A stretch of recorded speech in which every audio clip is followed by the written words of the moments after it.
Good evening, Dr. Vandercook and fellow students.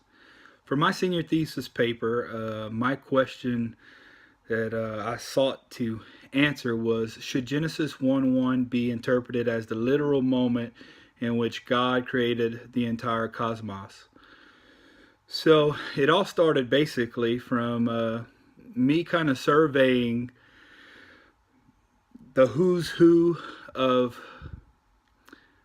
Old Testament scholars and being utterly shocked about the fact that most of them don't actually view Genesis 1:1 as a literal moment. For the most part, they appear to view it as a title, a summary, or something else.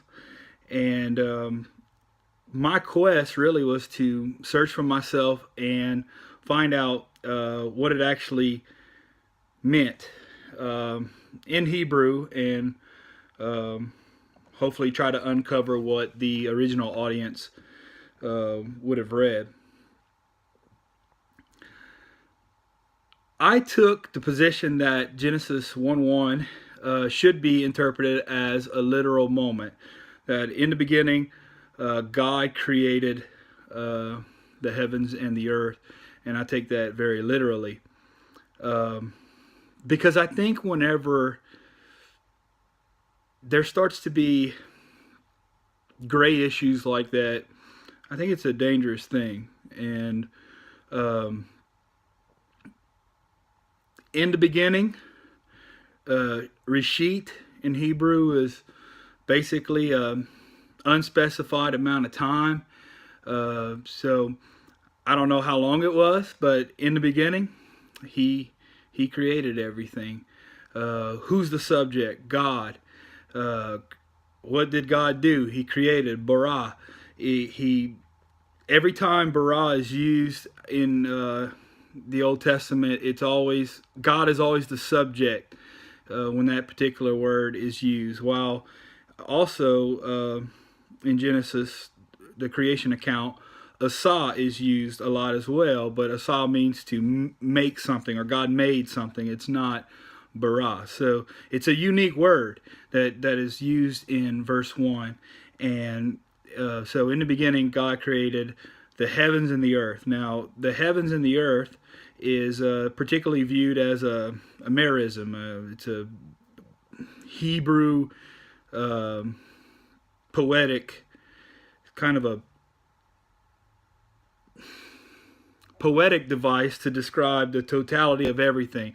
Heavens and the earth. He created everything. So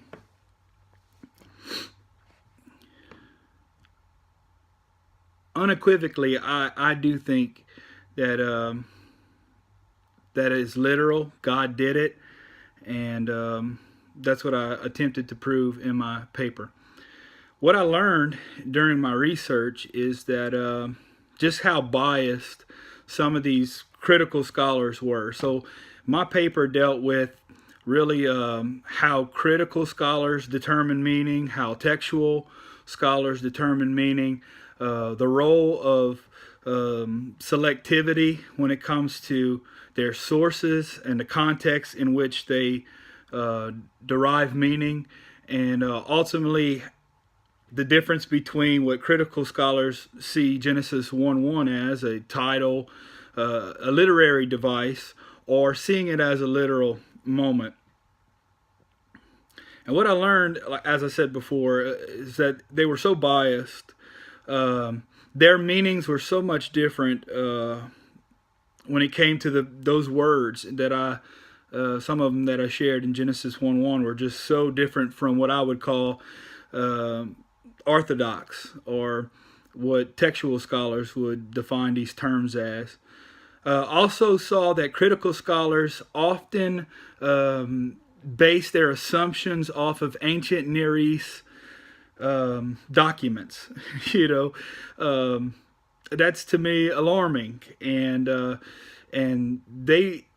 it's alarming to me that critical scholars spend so much time trying to find parallels to the creation story in Genesis 1:1 and the rest of the creation story, and trying to link it back to stories that were written in Mesopotamia and so forth and so on, that it makes me wonder if they really rely on the text itself. And I think what's really important is the text itself. 2 Timothy 3:16 says all scripture is God breathed. It should, to me, it's literal, and it should be taken that way.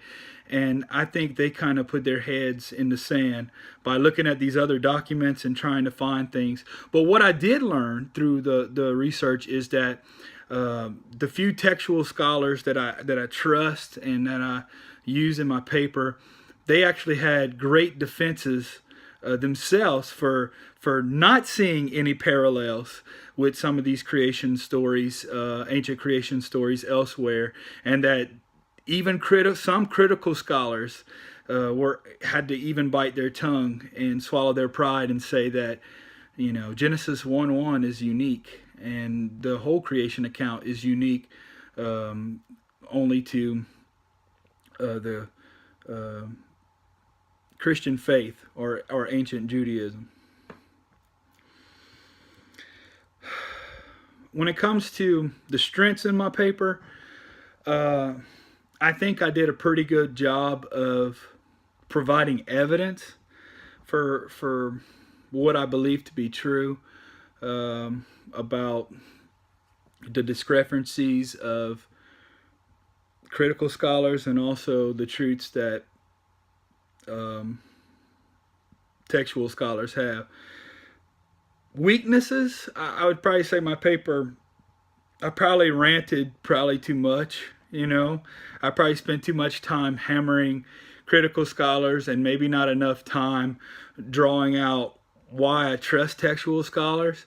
I think whoever reads my paper will see that weakness. I probably assume way too much because I actually already trust textual scholars.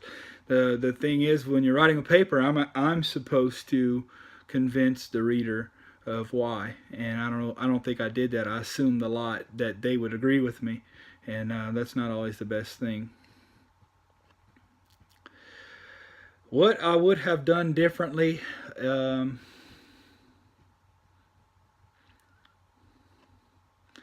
probably what I just piggybacked, if I can piggyback off of what I just said.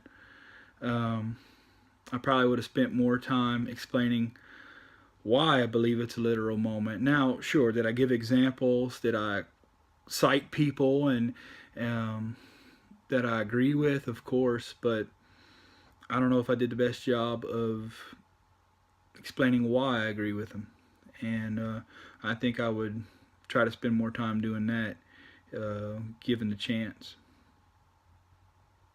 However, thank you for the opportunity, and I hope this finds you well.